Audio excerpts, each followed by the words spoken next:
Hello and welcome to Vinyl Happy Hour. I am Skyler Davis, owner of Culture Shock Clothing and Records here in Rockford, Illinois. And this is my weekly vinyl show where we kind of discuss some of the interesting and the coolest releases of the week and also make them available for you at cultureshockshop.com. This week, of course, I'm getting some drinks going. July 4th is coming up. I can't believe this stuff is called Redneck Riviera Whiskey, but it's actually not bad. I got it on a super cheap, good sale, so I could have more money to buy records with. But I do notice, I do want to mention, just because of, even though I got it cheap and whatnot, and it's actually a Tennessee whiskey, I think, because I wanted a Kentucky bourbon, because that's, we're talking about My Morning Jacket, and that's the land of, bourbon usually and whiskey. But one nice thing about this is that they do partner with Folds of Honor. So a part of the money is definitely going back to spouses and children of either disabled or other veterans and stuff like that, and veterans who've been lost.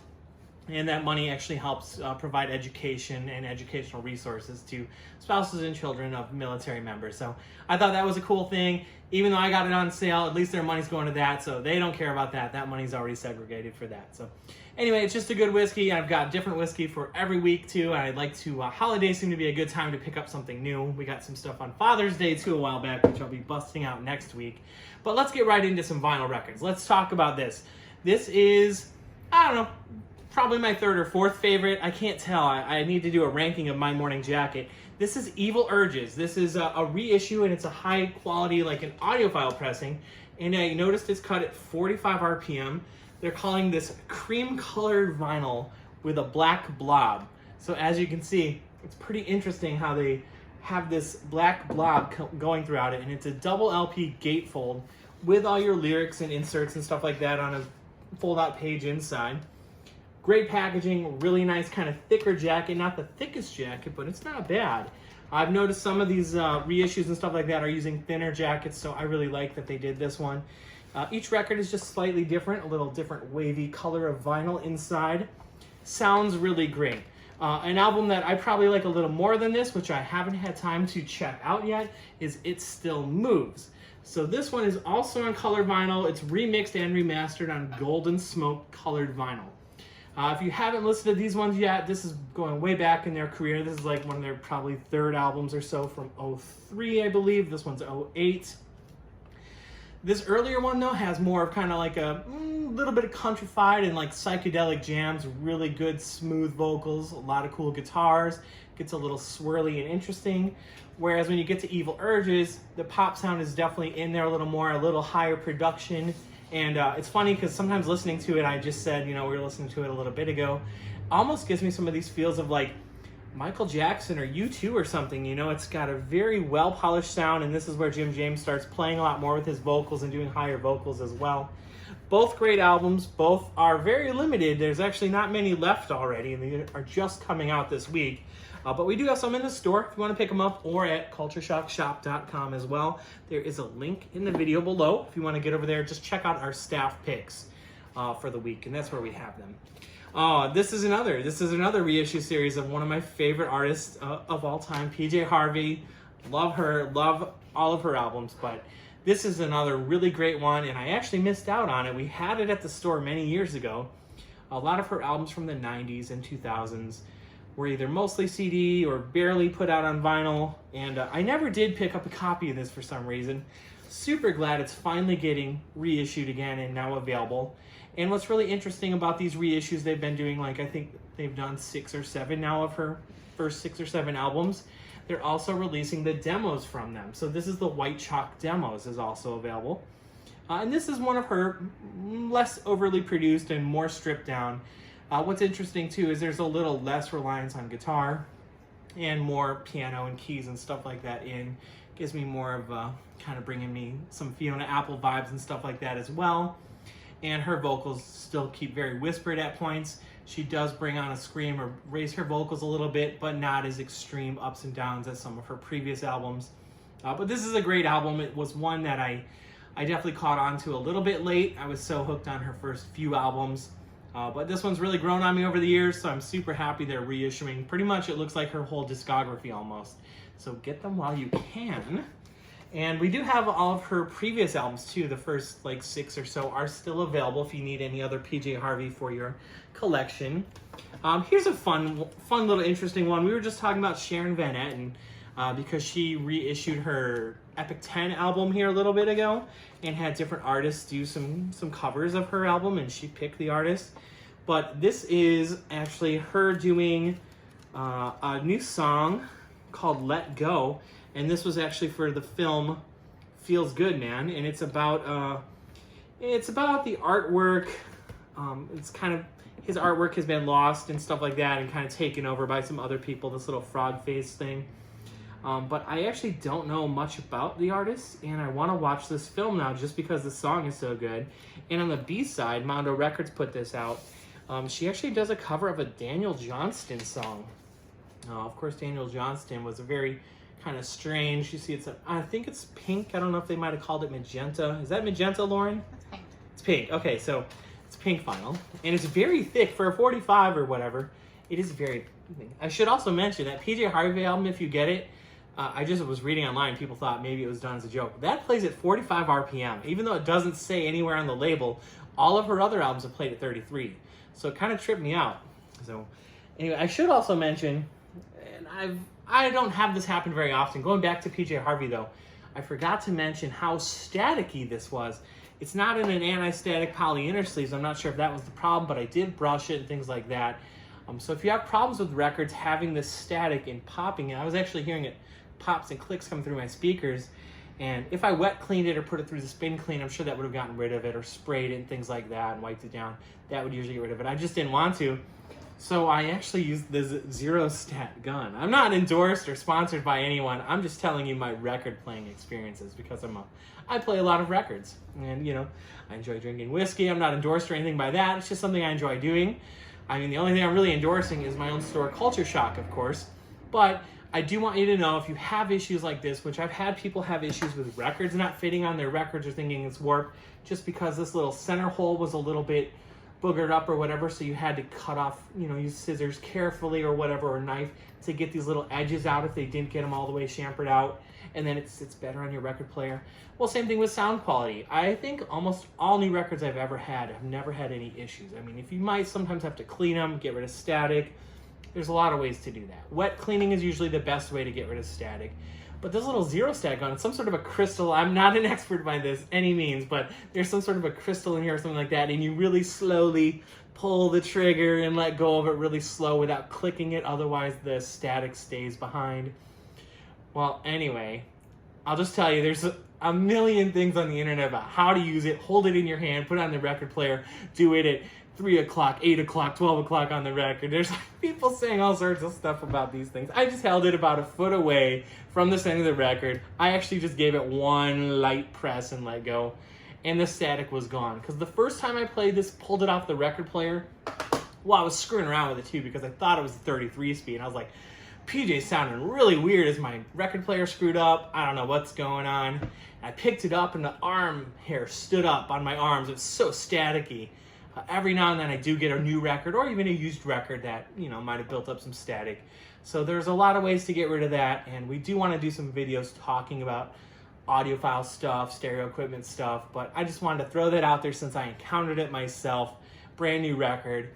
I've heard that this record in particular has some static issues. So if you buy one from us or if we ship it to you, hit it with a static gun or wet clean it, spray it down with some record cleaner, wipe it down. You should be good. But I did want to mention that. I just had to clarify. Not everything is perfect out of the sleeve, which I'll mention this again a little bit when I talk about some other records. But sorry, Sharon. Let's get back to you. Sharon Bennett. Anyway, I want to watch this film. Feels Good Man. It's a documentary about, I won't get into the politics of it, but his artwork's been used by some other stuff, things like that. But the interesting thing is an artist like her to do a cover song and to bring a little more light to a very obscure artist, Daniel Johnston, who was a very strange fella, lived in Texas, did his own tours, made his own art, made his own records, made his own home tape recordings, very strange music. A lot of people, especially in the 90s and stuff, found out about him because Kurt Cobain was like wearing his t-shirt and was one of Kurt Cobain's favorite artists, a very esoteric, strange outsider folk artist, let's say. but it's been influential to tons of alternative bands, including Sonic Youth and bands like that. But this is a cool, very limited release, this little 7-inch. They just did a few hundred, maybe a few thousand, I don't know the number, but the distributor's already sold out of them. And Mondo Records does a lot of strange soundtrack work, it seems like. But this is a cool little 7-inch, a lot more expensive than your usual 7-inch, but if you're a fan of her, or a fan of the movie, or a fan of Daniel Johnston, I think it crosses over to a lot of people, or a fan of this artist, I think you're going to want to pick it up. It's an interesting release, and these songs probably won't get released on anything else. I actually didn't even check. I don't stream a ton of music, but that might not even be streaming. That might be the only way to find it. So I do want to cover just a couple other releases that came out, or some limited releases. Like I said, the color vinyl releases or indie store exclusives are something I really like to mention. The ones I'm mentioning in this video are currently available in our store and at cultureshockshop.com in the link below. But this is a new release from they want to call Perturbator Cyberpunk or something like that. It's really just like industrial synthwave or something like that. It's very heavy, atmospheric, almost soundtrack music. This is the 5th album from Perturbator. Very strange name as well. And this is only 300 copies. We got several imports in, and these are on color vinyl. But Perturbator stuff is pretty hard to come by. Somewhat of an obscure artist, but really hugely known in the electronic, synthwave, and even some of the vaporwave and industrial rounds of people. So that is one I wanted to mention that is out. There's only a few of those available. These are also imports. These are 90s albums that were very rare on vinyl. 90s and 2000 stuff. This was 2001 actually. Strapping Young Lad, The New Black. I love how the name of the album's The New Black, but the record's on white vinyl. So it's The New Black on white vinyl. A very rare record, finally getting reissued, but maybe a limited batch. This is actually, for some reason, it's coming out of France. So this is an import record from Century Media. A lot of people would know probably Strapping Young Lad because of Devin Townsend, who's a very cool, very progressive heavy metal guitarist. He's kind of the creator. This was a one-man band, really, to start with. He had to assemble a band to play the music he created. He's a Canadian metal guitarist. But that one is reissued on color vinyl. And then the Alien album from Strapping Young Lad. Very hard to see on camera, probably, some of the images and the words. So not a lot to show off on camera, but this is on red vinyl. Both of those are probably in the top 2 or 3 of my favorite albums from Strapping Young Lad. I do want to mention there was a couple jazz releases. Actually, there's been so many releases the last couple of weeks, and we're still getting ready for the upcoming Record Store Day Drop 2 happening July 17th. That I just can't cover everything. This is just a drop in the bucket of some of the releases that we are getting in that come out every Friday. I just want to mention a lot of reissues. There's been a lot of new artists, the Lucy Dacus, of course, and God, so many other new releases. But this is a really great sounding release. This is Soul Brothers from Milt Jackson and Ray Charles. What's interesting, this is an instrumental jazz album. I have original pressing of this too, but this is a mono reissue. So this is a really great album to test out your system with. It's a really mellow, smooth sounding. This isn't a hyped up, a high-strung jazz playing album from Ray Charles or anything. This is a really laid-back album. So if you haven't heard Soul Brothers, you can get a brand new sealed copy. They've done a reissue, and it's the mono recording. This is a great test for your stereo system and your speakers, because I think the best way to tell about your needle, your cartridge, your stereo is probably piano. Even though I like a lot of horns and stuff like that with jazz, hearing the vibes and hearing the piano and stuff like that on here, it's just a really great, really smooth album. Another one with great smooth vocals and stuff like that is this compilation from Aretha Franklin. This is the best of Aretha Franklin, featuring a lot of duets with tons of different people. There's even stuff with Keith Richards. There's some stuff with George Benson and George Michael and Whitney Houston and Elton John. Really cool double LP of a best of Aretha Franklin. Knew You Were Waiting For is what it is called. And that actually goes up into a lot of her later years. So this isn't much early stuff. This is the 80s, 90s, and some 2000s stuff. So again, a lot of people are probably thinking, oh, I've got all the Aretha Franklin I need, or things like that. A lot of the music she did in those years were either singles or done on someone else's album. So this compilation of music is probably one of the only ways and best ways you'll find it is on this, not on her individual albums. But the one thing I want to mention, we were talking about static and things like that. I try not to talk just about Blue Note records. When I talk about jazz records, it's hard not to because they have so many great titles and so many of the best jazz artists were on the Blue Note record label in the 50s and 60s. But they're doing their classic series, which they put a nice little sticker, and they're reissuing some of their classic Blue Notes. And original Blue Notes, are so hard to find or so expensive. This is Back at the Chicken Shack. Jimmy Smith, this was recorded in 1960 at Rudy Van Gelder's studio. Jimmy Smith's probably, especially I guess at the time, he was the biggest name on Blue Note Records. And stories go that he's really the artist that kept that label going. Some of the other, Donald Byrds and all these other things, and you didn't really see much Coltrane or Davis on Blue Note. They were some of the players earlier on, but in later years they had a lot of the Turrentine, Kenny Burrell, Art Blakey, stuff like that. Although great classic artists, they weren't selling as much as Jimmy Smith was. This was party music. This is what people were playing this music for. But these are all analog recorded. They come in anti-static sleeves. All this Blue Note stuff, it's completely from analog sources, and it's all pressed and mastered, very high quality. These are actually being pressed in Germany, I believe. Yeah, these are all German pressings, and they put them on anti-static sleeves. So right out of the package, you don't touch anything or do anything. When you put these on, they are spotless. They play so clear and so clean, and such a great smooth sound. They're definitely worth the price, all these Blue Note records.